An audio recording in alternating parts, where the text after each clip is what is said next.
Assalamualaikum warahmatullahi wabarakatuh.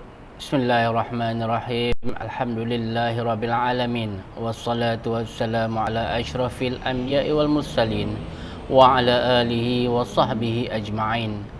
Pertama-tama, marilah kita panjatkan puji syukur kehadrat Allah SWT yang telah memberikan rahmat serta hidayahnya sehingga kita dapat berkumpul di majlis yang penuh barakah ini di dalam keadaan sihat walafiat. Selawat dan salam ke atas junjungan besar Nabi Muhammad sallallahu alaihi wasallam, keluarga serta para sahabat baginda sekalian. Alhamdulillah, kita bersama-sama dalam inspirasi Arba'in Madani Ramadan Pejabat Pendidikan Daerah Kota Star bagi mendalami satu hadis daripada hadis 40 Imam Nawawi rahimakumullah. Alhamdulillah, dalam slot ini saya akan membentangkan dan berkongsi sedikit ilmu tentang hadis ke-17 dalam hadis 40 Imam Nawawi. An Abi Ya'la Shaddad bin Aus radhiyallahu anhu anna Rasulullah sallallahu alaihi wasallam qala Inna Allah katabal ihsan ala kulli syai'in fa iza qataltum fa ahsinul qitlah wa iza zabahtum fa ahsinu zibhah wal yuhidda ahadukum syafratah wal yurih zabihatah. Maksud hadis daripada Sayyidina Abu Ya'la Shaddad bin Aus radhiyallahu anhu bahawa Rasulullah sallallahu alaihi wasallam bersabda, sesungguhnya Allah telah menuntut berlaku ihsan, iaitu berbuat kebaikan secara sempurna dalam setiap perkara. Maka apabila kamu membunuh, hendaklah dilakukan dengan cara yang baik, dan apabila kamu menyembelih, hendaklah dilakukan dengan cara yang baik. Hendaklah seseorang menajamkan pisau sembelihannya dan memberi kerehatan, iaitu menyegerakan kematian kepada binatang sembelihannya. Hadis ini diriwayatkan oleh Imam Muslim. Kita berjumpa lagi selepas ini.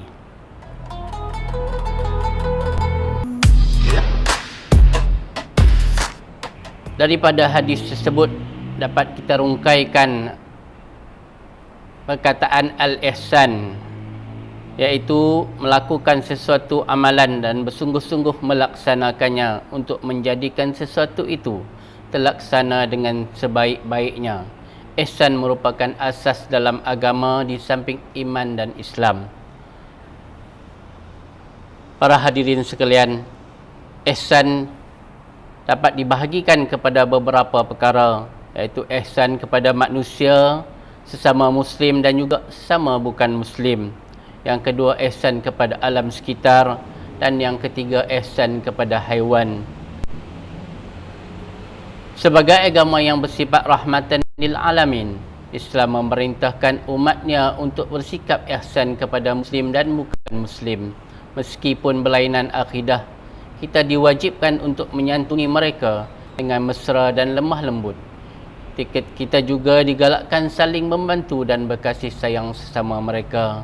Manakala ihsan kepada alam sekitar pula, Islam menuntut supaya berlaku ihsan terhadap alam sekitar, kerana manusia memerlukan alam untuk manfaat kehidupan. Sebagai contoh, oksigen yang dikeluarkan oleh tumbuh-tumbuhan untuk manusia bernafas. Manusia juga memerlukan sumber makanan dan kekayaan daripada alam sekitar. Kita hendaklah melestarikan sumber alam dengan penggunaan kekayaan daripada alam sekitar. Kita hendaklah melestarikan sumber alam dengan penggunaan yang betul tanpa melakukan kerosakan. Aktiviti yang merosakkan alam seperti pembakaran terbuka dan pembuangan sisa toksik ke dalam sungai hendaklah dielakkan, kerana boleh membawa akibat buruk kepada kehidupan manusia. Firman Allah SWT dalam surah Ar-Rum ayat 41, Zuharal fasadul fil bahri wal bahri bima kasabat aydin nas liyuzihahum ba'dallazi amil la'allahum yarji'un.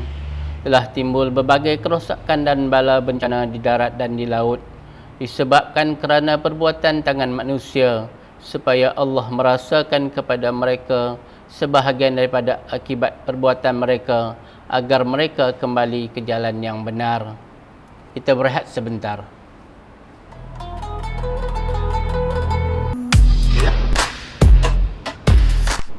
Sidang hadirin sekalian, firman Allah SWT dalam surah Al-Mulk ayat kedua, Allazi khalaqal mauta wal hayata liyabluwakum ayyukum ahsanu amala wa huwal azizul ghafur. Dia, yakni Allah yang menciptakan mati dan hidup untuk menguji kamu, siapa di antara kamu yang ahsanul amala, iaitu yang baik, yang paling baik amalannya. Allah tidak menyebut aksaru amala, yang paling banyak amal, tetapi ahsanu amala, yang paling berkualiti amal ibadatnya. Seseorang mungkin solat 100 rakaat tanpa rasa, tetapi seorang lagi solat 2 rakaat dengan penuh ihsan. Mana yang lebih dicintai Allah?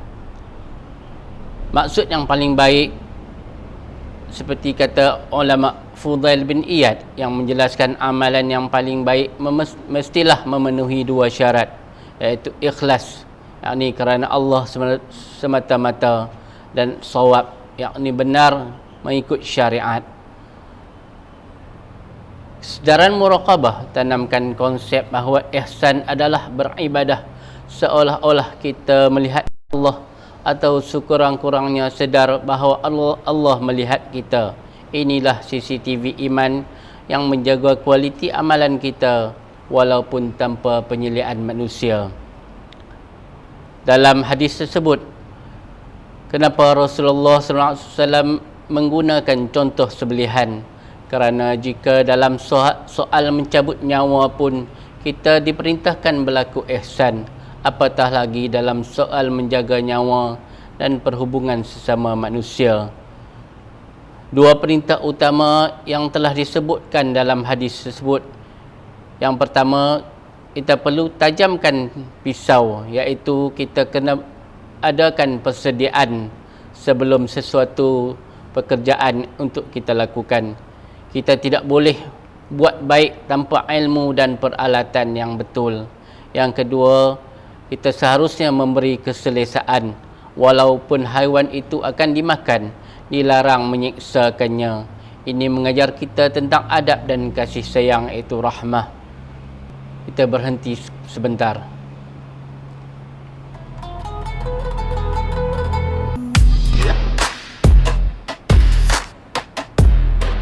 Okay, dalam konteks pekerjaan, bagaimana ihsan dapat menyatukan ibadah dan kerjaya?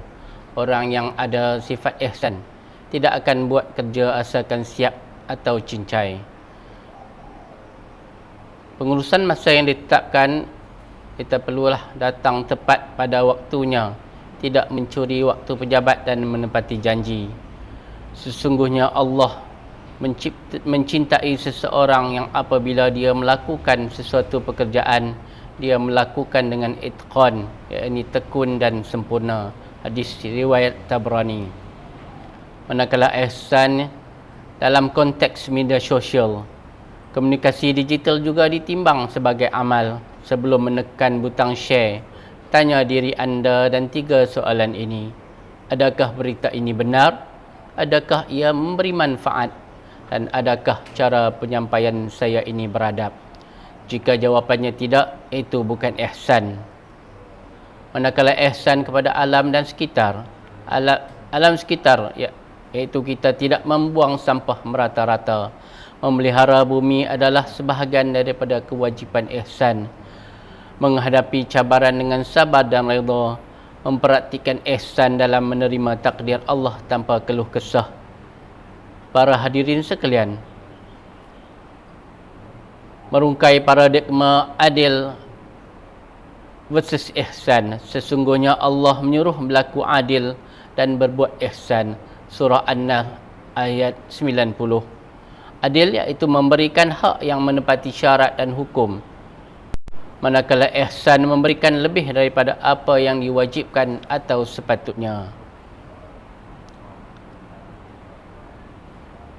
Sebagai penutup, Marilah sama-sama kita mendengar kata hikmah. Jangan jadi orang yang baik hanya ketika dilihat manusia. Jadilah orang yang ihsan, kerana sedar Allah tidak pernah tidur. Marilah sama-sama kita berdoa kepada Allah SWT. Ya Allah, Tuhan yang maha sempurna, kurniakanlah kepada kami kekuatan untuk mencapai tahap itqan dalam urusan kami. Jauhkanlah kami daripada sifat malas dan sikap acuh tak acuh. Sebagaimana Engkau mewajibkan ihsan dalam segala urusan, maka jadikanlah akhir hayat kami dalam keadaan yang paling ihsan dan husnul khatimah. Amin ya rabbal alamin. Sekian saja perkongsian pada kali ini. InsyaAllah kita akan berjumpa lagi di lain masa. Wabillahi taufik wal hidayah. Wassalamualaikum warahmatullahi wabarakatuh.